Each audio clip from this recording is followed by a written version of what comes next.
Welcome back to What She Said. I'm Kate Wheeler. The family of a 55-year-old mother of two who died after suffering burns to most of her body has launched a $12 million negligence lawsuit against the manufacturer of an ethanol-fueled lamp. In studio with us now is Toronto critical injury lawyer John McLeish from McLeish, Orlando, and Dr. James McGorman. Thank you both for joining us today. The tragedy occurred at a Burnt River cottage where your wife, Dr. Judith Byes, was visiting neighbors during a power outage. Tell us what happened. Well, we're having a great day. Everything was wonderful. My son had been up for dinner, and there was a power outage. Our friends came down and invited us to come over. I was sitting in a separate room, and Judith was visiting with her friends on the porch. And when I walked up, there was a small light on the porch table I'd never seen before, didn't know anything about it, didn't clue in that it was ever a risk or a problem. It looked quite lovely. And while I was playing cards, all of a sudden there was a huge explosion in the gazebo area or the screened-in porch.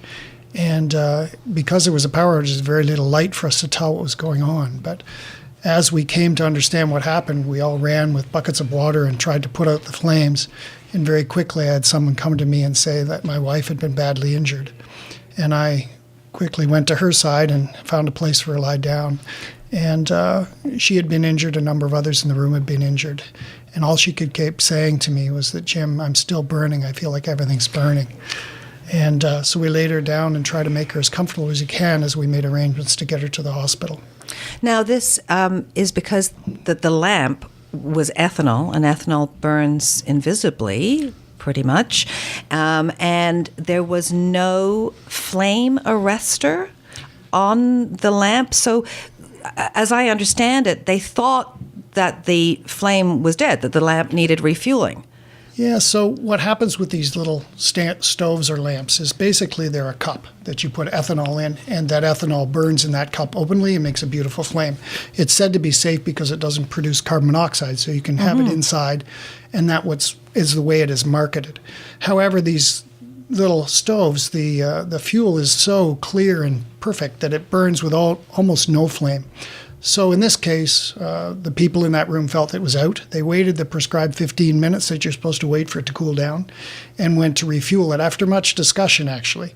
And as you refuel it, it's actually the container that has a fuel in it that needs the flame arrestor. And as you refuel it, there's a chance that fuel can ignite because ethanol is a volatile substance and it creates a gas which is flammable. So if that gas catches fire from a source of flame, that flame is brought into the container, and the container, the liquid in the container catches flame and actually expands to 400 times its size. So there's no way it stays in the container, and it basically shoots out like a flamethrower and catches everything in its path. And unfortunately, my wife was in its path. Now, John, your hope is that this lawsuit will draw attention to the serious and recognized hazard of ethanol-fueled lamps, right? Yes, that's absolutely correct. This is not the first time this has happened, and it's being manufactured and distributed by other companies in addition to the one that involved here, and has been sold and continues to be sold throughout North America and Europe, and it's a very seriously dangerous product, as can be seen from what happened in this particular instance. Do you find it surprising that, we have labels on food that this might cause this or that, and meanwhile something like this is not more regulated? If you're asking me that question, absolutely. This, as Jim has indicated, this looked like a very innocuous product, and it was really represented an illusion of safety. It was potentially very, very dangerous product, as can be seen from the consequences. And looking at it, who would know? Who would know? Well, the manufacturer is Brasa Fire Inc. It's made in Germany? Is that in Germany? It is manufactured in Germany and distributed from there throughout North America and elsewhere. Now, the statement of claim filed with the Ontario Superior Court alleges that Brasa companies designed, manufactured, packaged, and sold an unsafe ethanol-fueled lamp and open refueling container, which they failed to adequately test before distribution. So, Doctor, you believe this was entirely preventable? Absolutely. These are defective products. If you look at them and if you look at the history of them, it's well known in the industry that flame arresters will stop this in almost 100% of occurrences. And for some reason, they have chosen not to install them. There are companies that are reputable that do install flame arresters on their containers of fuel, but there are many others that do not. And we know that simple plastic flame arrestor that costs only a few pennies would have saved my wife's life. And yet these companies, for some reason, refuse to install them on their fuel containers. John, are there other incidents of this happening? There are a number of them, going back decades, not necessarily with this company, but other companies with similar products, and it's not a rare occurrence. And the manufacturers and distributors know that it has happened and will continue to happen. As Jim said, one way of preventing it is with a flame arrestor that's can be done at minimal cost. I was just going to ask you, is it, prohibitively expensive to install one? No, it costs only pennies. And to your question about how often this occurs, statistics from the States in a much larger country claim that there are almost 4,000 people a year injured and almost 450 die a year from similar incidences, not just with ethanol, but with volatile fuels in general, all of which probably could be prevented with flame arresters.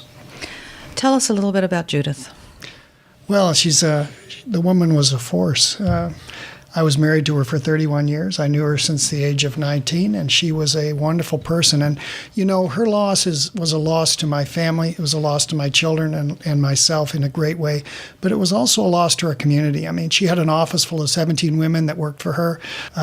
They had a wonderful office, and the girls are still hurting terribly from her loss. And our community lost a great deal because Judith worked with children. She worked with mentally handicapped adults.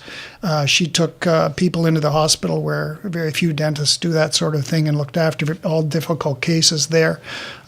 She had a way with kids, and it's the kind of thing that you'd learn on your own that's not really taught. And Judith was a real force in the community in terms of support for important groups. We have always supported the YWCA. We are still involved in a very interesting project with them now in Judith's name. And so we feel that she was a loss not just to ourselves, but to the whole community. And you want to try and make sure that loss doesn't happen to another family, another community. Absolutely. And, unfortunately, I'm going at this from every angle that I can to try to get these companies to come to heel and do the right thing. And unfortunately, it's never easy. And the corporate world often only listens to their pocketbook. And if you don't kick them there, they don't seem to change. So I think in some ways this is an opportunity to affect change. And John, what's the timeline for a case like this? Mm-hmm. It can take several years. And we'll just see what kind of cooperation we get from the various lawyers who are representing the defendants. And just to add to the point Jim made a few minutes ago, he has made it very clear to me, and this is not about the money. This is not about the money. This is to make this product either safer or get it off the market altogether. That's what he has emphasized to me almost every time I meet him.